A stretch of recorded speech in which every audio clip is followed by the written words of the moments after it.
From St. Louis, Missouri, site of the Toastmasters International 65th Annual Convention, August 21st through the 24th, 1996, where thousands of Toastmasters from around the world gathered to answer the question, who will be the 1996 World Champion of Public Speaking? Will it be VJ Smith? For your sake, VJ, I hope it's a boy. Think of the wedding expenses. Greg Batson? Did my father know that I loved and appreciated him? David Nottage? I was 6 years old, on a bicycle for the first time in my life. Jana Barnhill? Every child on this earth is a treasure. Carrie Schroed?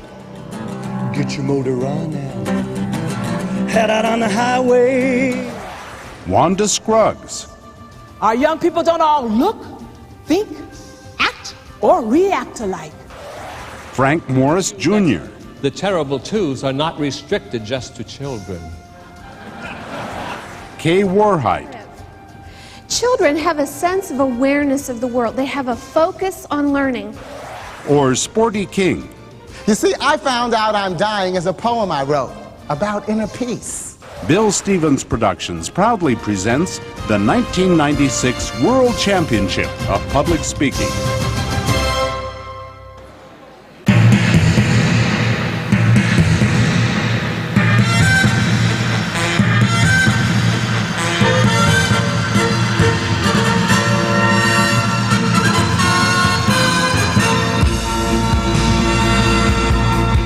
Welcome to Toastmasters International's World Championship of Public Speaking.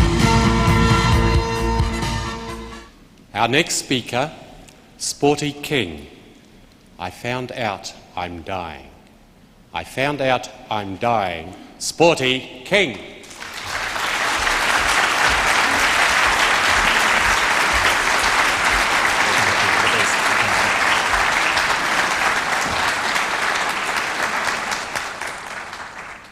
$1955, Tuesday, August 27th.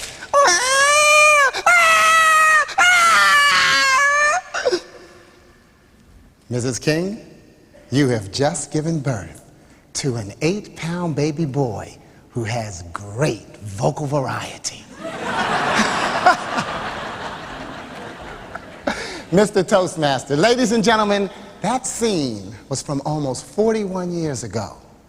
The day I began dying. And as I am blessed with the possibility of celebrating that day again, I'm reminded of a speech so powerful that within 24 hours it doubled its impact and became a prophecy. It was a speech about inner peace, conquering fear, visualizing destiny. As I paraphrase, you may recognize it. We've got some difficulties ahead, but it really doesn't matter to me now because I've been to the mountaintop.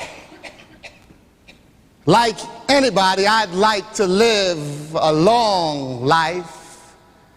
Longevity has its place, but I may not get there with you.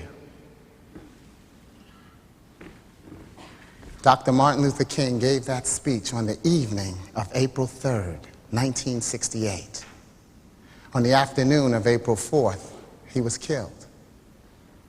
Dr. King found out he was dying.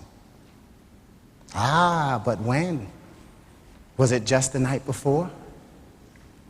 You see, I Found Out I'm Dying is a poem I wrote about inner peace.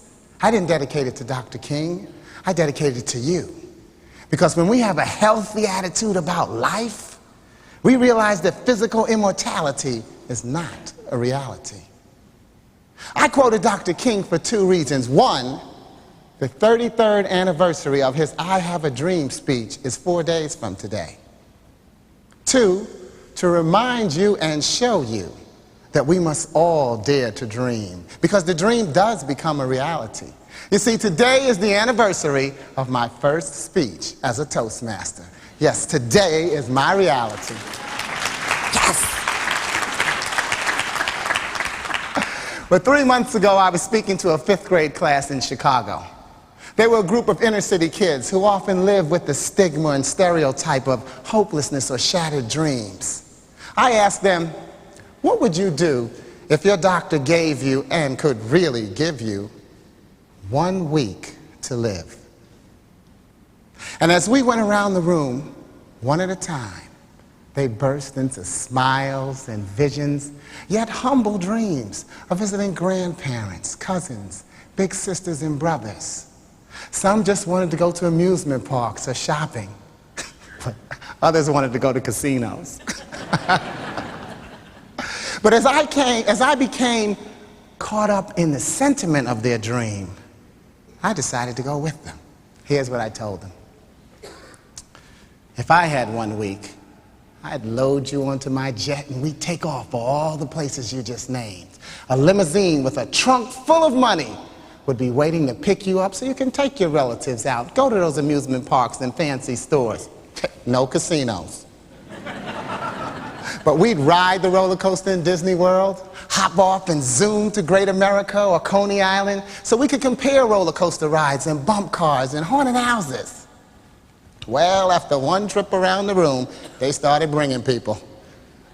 And we whisked through our fantasy for about 10 minutes. Suddenly, Pee-wee's hand shot up and he asked, "Sporty, are we really going on this trip?" I told them what I'd tell you.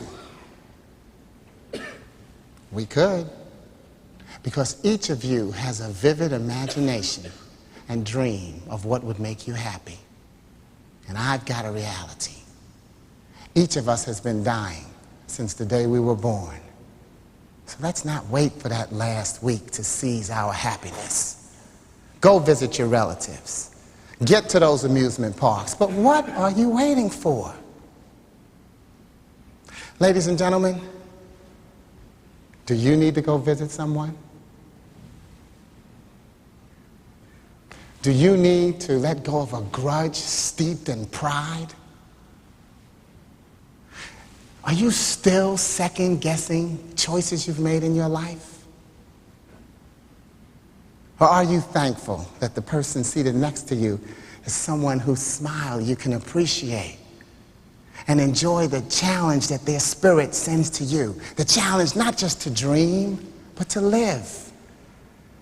Because to be alive is to get on with life. What are you waiting for? Today I stand before you and say, I have a reality. It is a reality deeply rooted in these words from my poem. And when I woke this morning, I wept. Then I laughed aloud and started to sing, but remember that I couldn't. So I danced instead. And I whistled a tune as I made my bed. I threw open the window and let out a cheer. Actually, I just smiled so no one could hear. I didn't bother reading the obituary because I knew I wasn't there. Instead, I clipped my fingernails and neatly styled my hair. I found out I'm dying, and that I have been since day number 1. So I spend little time regretting my life, for my life, my dream, my reality, yes, is fun. Mr. Congress.